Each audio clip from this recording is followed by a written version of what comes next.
chua cái nhỏ đi chua kia ba nữa chua ba đã luôn chua ba chuaเลยก็บาท trong Ba Lan à? Ở trong Ba Lan tôi chẳng thi cái món này nó người ta không khô ngang con nó thế.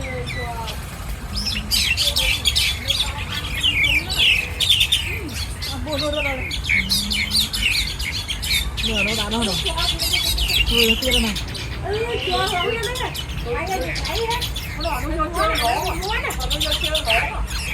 Nó chua kia lắm nè anh nhớ. Chơi cái rau kia là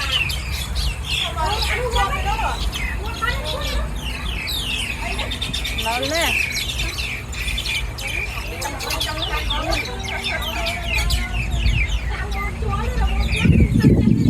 chào nó mới té nó con nó ngon ấy ngon ấy lại như thế đấy. mấy cái mình té